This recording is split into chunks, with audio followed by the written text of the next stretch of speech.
বন্ধুরা সবাইকে আসসালামু আলাইকুম। আশা করছি সকলে অনেক অনেক ভালো আছেন। আল্লাহ তাআলার এই বিচার কখনো মেনে নেওয়া যায় না। আমাদেরকে আল্লাহ তাআলা এহসানুল হক মিলন সাহেবের জবানায় মেট্রিক পরীক্ষা দেয়াইছিল। ডাইনে বামে চাওয়া থাক দূরের কথা, নকলটাও পাস করার কোনো সুযোগ ছিল না। নিজের মেধাকে কাজে লাগাইয়া কোনো রকম টাইনে টুইনা পাস। আর এখন দেখেন তারা কি ভাগ্যবান, মেট্রিকেও তারা অটো পাস, এইচএসসি মানে আইএও তারা অটো পাস। এখন ভার্সিটিতে গেলে বাকিটা আল্লাহই জানে তাদের মেধা তাদেরকে কোথায় নিয়ে ঠেকায়। বড় অবিচার আল্লাহ তাআলা আমাদের উপর করেছে। এই জবানায় পাঠাইলে কত শান্তি, পড়া লাগতো না, লেখা লাগতো না, কারণ আমরা জানতাম যে অটো পাস, কোনো টেনশন নাই, পড়া নাই, লেহি নাই, সারাদিন হান্ডুগুল্লি মারতাম, খেলতাম, ঘুরতাম, ঘুমাইতাম।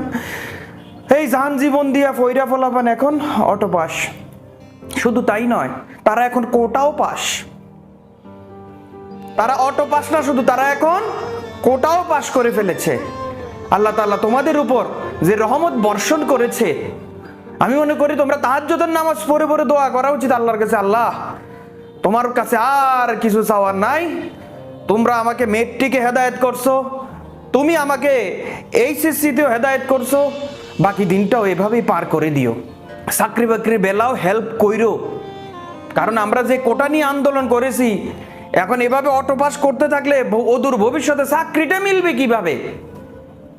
চাকরিটা কিভাবে মিলবে? কোন যোগ্যতার ভিত্তিতে চাকরি দেয়া হবে? তখন কি আবারও সেই যেই কোঠার জন্য ছাত্র সমাজ আন্দোলন করলো, সেই কোঠার ভিতরেই নাকি আবার ঢুকতে হয়? সেটাই এখন দেখার বিষয়।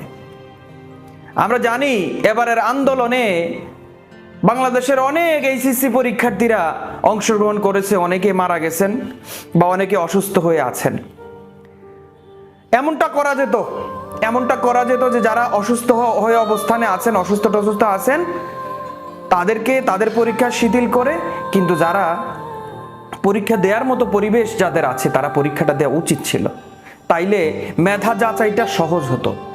কিন্তু এভাবে যে এই যে অটো করে, এমন অনেক আছে যে এসএসসি পরীক্ষা ভালো করেনি, ওটার উপর নির্ভর করে যদি এখন এইচএসসি পরীক্ষাতে রেজাল্ট দেয়, তখন তার ভাগ্যের লীলা খেলাটা আসলে সে কিভাবে করবে, কিভাবে বুঝবে? এই যে পড়াশোনা করলো, হাজার হাজার টাকা খরচ করে প্রাইভেট পড়লো, হ্যাঁ, তো সেই মানে কি বলবো, যা মেধা যাচাইয়ের জায়গাটা আসলে এভাবে নষ্ট হয়ে গেল। তো যাক, তারপরেও কি করা, আমাদের ভাগ্য আমাদেরকে হয়তোবা এই পর্যায়ে নিয়ে এসছে, নাইলে হয়তোবা আমরা পরীক্ষা দিতে পারতাম। এইচএসসি পরীক্ষা পরীক্ষার্থী যারা আছে তারা হয়তোবা ভাগ্যবান, আল্লাহর কাছে এইভাবে চাইয়া আনছেন, কিছু করার নেই। কিন্তু একটা কথা মানে আবারও বলতে চাই আর কি, প্রায় আমি বলি যে আসলে এই যে মেধাবীরা, এই যে শিক্ষার্থীরা, তারা যাতে শিক্ষাঙ্গনে সুশিক্ষা পায়, আমাদের বর্তমান সরকারের কাছে একটা অনুরোধ, তারা যাতে সুন্দরভাবে পড়াশোনা করতে পারে। এমনিতেও তো এসএসসি ইন্টারে অটো করে চলে আসলো, ওদের ভবিষ্যতে ভার্সিটিতে যাওয়ার পর তারা যাতে রাজনীতিতে ব্যস্ত না হয়, তারা যাতে আর আন্দোলন করতে না হয়, সেই ব্যবস্থা আপনারা করবেন। এই যে মেট্রিক অটো, ইন্টারে অটো, এখন ভার্সিটিতে ভর্তি ওটা যে তাদের জন্য কতটা চ্যালেঞ্জ নিতে হবে সেটা হয়তোবা বলার অপেক্ষা রাখে না। এখন দ্বিতীয়, তৃতীয়, চতুর্থ ধাপে তারা যদি মানে ভার্সিটিতে টিকার পরেও তারা যদি আবার রাজনীতিতে টিকতে হয়, আমাদের ছাত্রদের কাছ থেকে এই রাজনীতিটাকে একটু দূরে রাখবেন। বয়স হোক, যুবক হোক, বিয়ে শাদী করো রে বাবা, বাচ্চা কাচ্চা হওয়াও, তারপরে ঘর সংসারের দায়িত্ব নাও, দেশের দায়িত্ব নাও, দাড়িগুলো পাকুক, চুলগুলো একটু পাকা অবস্থান হোক, হ্যাঁ, আস্তে আস্তে রাজনীতিতে যাও, করো, কোনো অসুবিধা নাই। শিক্ষা বয়স শিখবা, এই সময় যদি রাজনীতি নিয়ে